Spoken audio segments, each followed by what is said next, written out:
Fala pessoal, tudo beleza?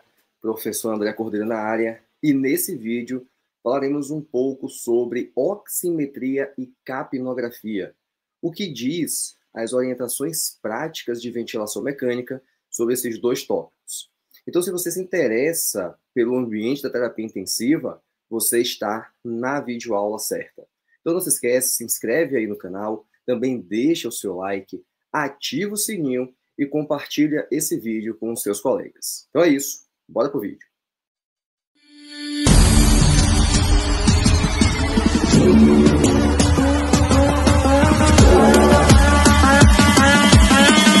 Então beleza, gente, vamos lá. Vamos falar um pouco sobre oximetria e capnografia. Dividindo aqui e começando primeiro pela oximetria. A oximetria é um tipo de monitorização muito comum dentro do ambiente da terapia intensiva. Veja que a última orientação de ventilação mecânica informa que o paciente deve ser monitorizado sempre que o mesmo estiver em uso de oxigênio suplementar ou de ventilação mecânica, seja ela invasiva ou não invasiva. Então, se você está administrando o oxigênio, ofertando o oxigênio para o paciente, você precisa monitorizar o mesmo, visto que tanto o início dessa oxigenoterapia quanto a sua manutenção ou o seu desmame tem que ser baseado em critérios definitivos, em critérios objetivos. E, portanto, a oximetria é uma boa estratégia para esse fim. Tá? Quais são os alvos em relação à saturação? Quando você tem um paciente com função pulmonar normal, o seu alvo de saturação é acima de 97%. Pacientes com a função pulmonar de leve a moderadamente comprometida, né, anormais, de 91% a 96%. E naqueles pacientes com saturação menor do que 90%, aí ele tem e apresenta uma hipoxemia, indicando ali uma presença de efeito shunt. Lembre que temos um vídeo aqui também no canal falando sobre oxigenoterapia, e lembrem que o alvo de oxigênio, de saturação, né, para pacientes em uso de oxigênio é de 92% a 96%. Aqui estamos falando de saturação, por vezes, do paciente ali que não está recebendo nenhum tipo de oxigênio-terapia. Beleza. Além de observar o valor, tá, precisamos analisar a curva. Lembre que lá na oximetria, você tem o valor, tá? Então, a parte numérica, e você tem a grafia, você tem a parte gráfica dessa avaliação. E nessa grafia, observe que você tem aqui, ó, uma situação de sinal normal. Como avaliar isso? Observe que as curvas elas são simétricas, elas apresentam a mesma altura, mesma largura, então elas apresentam aqui um mesmo padrão. Note já nos demais exemplos, aqui você tem quase uma linha reta. E isso sinaliza uma baixa perfusão. Tá? Então, a oximetria ela depende do fluxo sanguíneo passando naquela região, né, que você colocou o oxímetro. Então, se a perfusão estiver baixa, o sinal também estará baixo. E, portanto, quase não existe aqui curva, quase é uma linha reta. Tá? Pode ser por ruído, pode ser por movimentação. Existem várias possibilidades para alteração dessa curva. Então, não tome apenas como verdade absoluta o valor que aparece lá no monitor, o valor que aparece, tá, no visor do oxímetro. Compare esse valor com a curva. Se essa curva estiver adequada, eu posso confiar, aumenta a minha chance, né, em relação à confiança no valor que está aparecendo no monitor. Se a curva estiver inadequada, desconfie do valor que está aparecendo no monitor, independente se você julga aquele valor bom ou se você julga aquele valor ruim. Outros cuidados que você deve ter. Cuidados aqui no sentido, gente, de a presença dessas situações podem levar a alteração do reconhecimento da saturação e, consequentemente, do valor apresentado no monitor. Então, pacientes com anemia, pacientes com altos níveis de monóxido de carbono, né? Que ele vai se ligar ali à hemoglobina, não restando espaço para o oxigênio, consequentemente o valor se altera. Metahemoglobina, paciente com pigmento na pele, movimento excessivo, vimos anteriormente, né? Como fica ali o gráfico quando você tem artefato de movimento, pacientes com altos níveis de oxigênio, né? Então com a hiperoxemia, com baixa perfusão, com luz externa que pode afetar também, a cor do esmalte, né? Pode também afetar na avaliação do oxímetro. Então cuidado com essas variáveis. Durante principalmente ali a pandemia, foi divulgado, né, publicado uma razão, que é a razão saturação FiO2.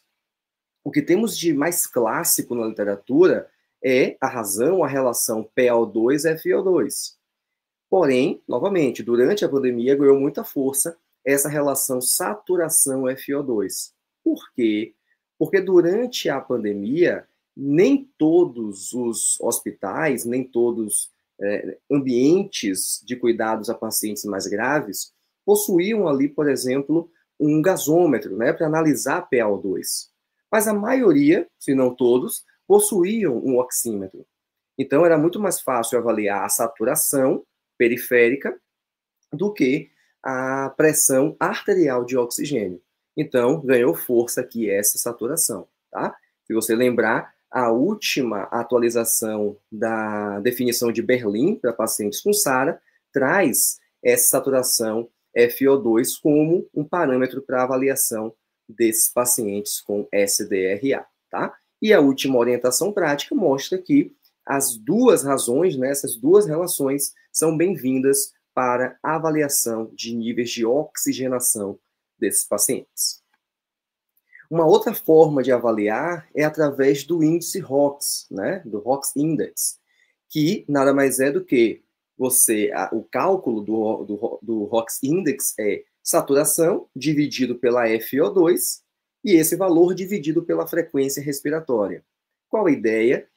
Esse ROX Index ele deve ser utilizado para pacientes que estão em tratamento através de cânula nasal de alto fluxo, tá? E você realiza essa avaliação a cada, tá? Nas primeiras 2 horas, depois de 6 horas e com 12 horas. E aí, lembre do cálculo, né? Saturação dividido pela FiO2, dividido pela frequência respiratória. Esse cálculo gera um resultado, e se em 2 horas, por exemplo, o valor for menor do que 2,85, isso quer dizer que o paciente ele não está respondendo à cânula de alto fluxo. Então, considere a intubação. Se o valor for de 2,85 até 4,87, a ideia é que você deve incrementar o suporte para esse paciente e reavaliar em 30 minutos. Se em 30 minutos ele apresentar uma piora, né, ou uma melhora até 0,5, esse paciente também você deve considerar a intubação. Se essa melhora for maior ou igual a 0,5, continue realizando a cânula nasal de alto fluxo, tá? Se em 2 horas o valor já está maior do que 4,88, realmente continue monitorando esse paciente e mantenha o mesmo na cânula de alto fluxo. E esse racional vale para 6 horas e 12 horas. Então, basicamente, é uma estratégia para identificar se você deve ou não manter esse paciente nessa cânula de alto fluxo. De novo, em 2 horas, com 6 horas e com 12 horas, você deve aplicar esse cálculo, tá? Em relação à capnografia, tá? O que é que temos sobre capnografia? Aqui é a curva, então você tem aqui exatamente a capnografia. Lembre que existe o capnógrafo, que é o aparelho, a capnometria, que aí já se refere ao valor, né? E a capnografia, que é o gráfico. Note que você tem aqui divisão em 4 fases. A fase 1 aqui corresponde ao início da exalação. Observe que é uma curva que avalia nível de CO2 pelo tempo. Então, no 1 é o início da expiração. Perceba que o nível de CO2 é 0. Por quê? Porque no início da expiração, o que você tem é a liberação do oxigênio que foi inspirado, né, no último ciclo. Então, você inspira o oxigênio, parte dele fica ali na nossa via de condução, né, no nosso espaço morto, e quando você expira, o primeiro gás a sair é o oxigênio. Então, por isso que o CO2 fica ali no valor muito baixo. Em 2, aqui já é a saída de grande volume de gás carbônico, um gás carbônico que também está presente nessa via aérea de condução, né, nesse espaço morto.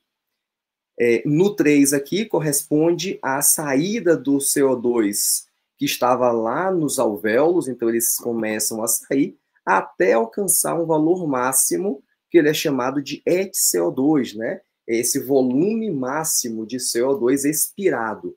Então, esse EtCO2, que é exatamente o valor que vai aparecer lá no monitor. E, em 4 aqui, já é o início de uma nova inspiração. Por isso que o nível de CO2 decai, tá bom? Quando usar essa capnografia? Para pacientes em suporte ventilatório com doenças neurológicas, lembre que o paciente neurocrítico, ele precisa ali de um controle bem restrito do CO2, tá? Não pode nem aumentar demais, nem cair, porque isso gera vasodilatação ou vasoconstricção. Então, a capnografia está indicada. Confirmação da posição do tubo, ou se o paciente foi desconectado. Lembre que se esse tubo for para o esôfago, por exemplo, o nível de CO2 será mínimo ou inexistente, porque não se espera encontrar um grande volume de CO2 a nível esofágico. Se o tubo foi para a traqueia, você começa a visualizar um aumento dos níveis de CO2, porque tem exalação desse gás vindo, né, das vias respiratórias. Também avaliar episódios de apneia, retorno à circulação espontânea durante uma ressuscitação. Também observar, né, se esse paciente está respondendo ou não a fluidos. E serve também para monitorar quadros de distúrbio de relação ventilação-perfusão, como em pacientes com embolia, pacientes principalmente com SARA e DPOC. Então é isso. Falamos aqui sobre oximetria e capnografia. Se você gostou desse vídeo, não se esquece, se inscreve aqui no canal, deixa aí também o seu like, compartilhe esse conteúdo com os seus colegas e ativa o sininho, gente. Ativa o sininho para receber notificação de novos vídeos aqui no canal. Toda semana, 2 novos vídeos, segunda e quarta, falando e atualizando vocês sobre as orientações práticas de ventilação mecânica publicada em 2024. Então é isso. Até o próximo vídeo.